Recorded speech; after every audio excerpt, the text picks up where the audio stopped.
ધોળકા મારા બાપદાદાનું ગામ હતું અને વર્ષોથી અમારા બાપદાદા તો અમદાવાદ રહેવા આવી ચૂકેલા હતા. હવે કિસ્મત ફરીને એવી લાવી કે અમે મારે જે 12 સાયન્સ પછી ધોળકા સાયન્સ એની કોલેજ જે ઓપનિંગ થયેલી એમાં જ અમે સાયન્સમાં ગ્રેજ્યુએશન્સ કરેલું. અને જોવા જેવી વસ્તુ છે, એ વખતે અમને કોઈ ઇન્ટરેસ્ટનો વિષય જ બનેલો નહોતો ક્યારે પણ. અને અમે જ્યારે ધોળકા સાયન્સમાં ભણતા હતા લગભગ 96 થી 98 દરમિયાન ડ્યુરેશન હશે.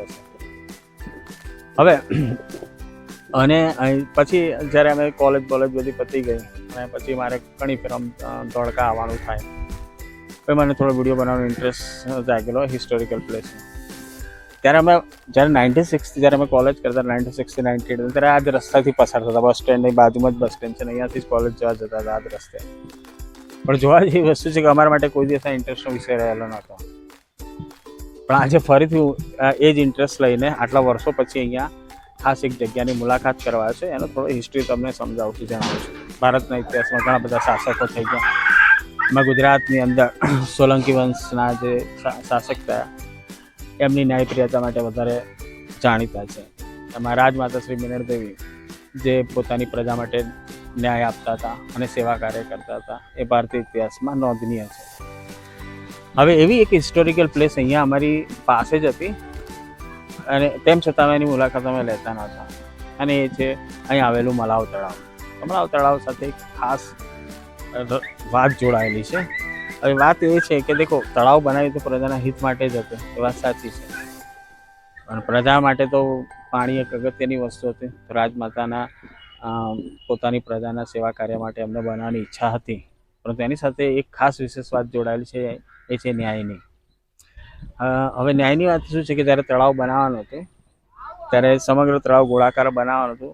પરંતુ એ ગોળાકાર બનાવવામાં એક સમસ્યા એ આવતી હતી કે અહીંયા એક વૃદ્ધ મહિલા રહેતી હતી. અને એ વૃદ્ધ મહિલા જે હતી એમને પોતાના ઘર પ્રત્યે અપાર પ્રેમ હશે તો પોતાનું જગ્યા છોડવા તૈયાર નહોતી. હવે પોતે તો રાજમાતા હતા, ઈચ્છતા તો પોતાના બળથી એ જગ્યા ખાલી કરાવી શકતા હતા. પરંતુ એ રાજમાતા શ્રી મિનળ દેવી ન્યાયપ્રિય હતા અને એમને એ ન્યાય પણ આપ્યો. એ જે વૃદ્ધ મહિલા રહેતી હતી એમની જગ્યા છોડીને સમગ્ર તળાવનું નિર્માણ કરાવ્યું. અને એ જગ્યા હજી પણ આજે છે. તો આપણે ચલો જોઈ લઈએ કે આ તળાવ જે ઐતિહાસિક તળાવ બની ચૂકેલું છે, તો ઐતિહાસિક તળાવ જે છે એક તો બે વસ્તુ માટે એને આપણે યાદ રાખવું છે. એક તો પ્રજાલક્ષી કાર્ય, પાણી જીવન માટે કેટલી જરૂરિયાત ધરાવે છે, અને બીજું એમની સૌથી અગત્યની વસ્તુ છે એમની ન્યાયપ્રિયતા. સારું, ચલો આપણે તળાવનું નિરીક્ષણ ઓલી જગ્યા પર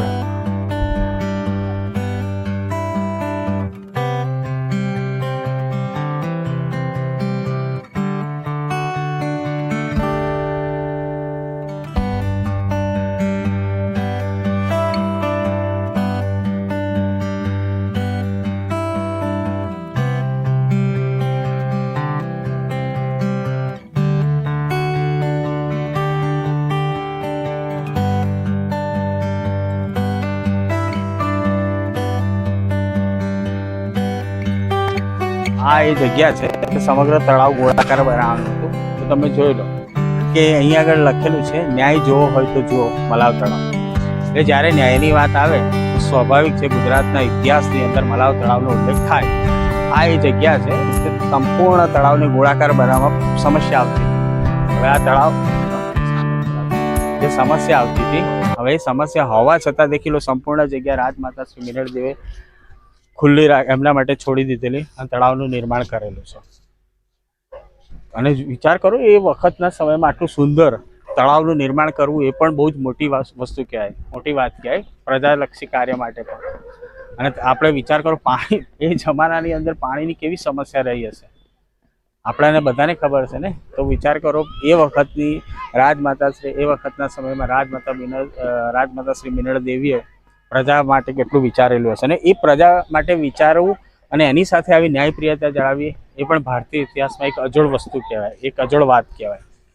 હવે જો તળાવ કેટલું અદ્ભુત ને સુંદર તળાવ છે.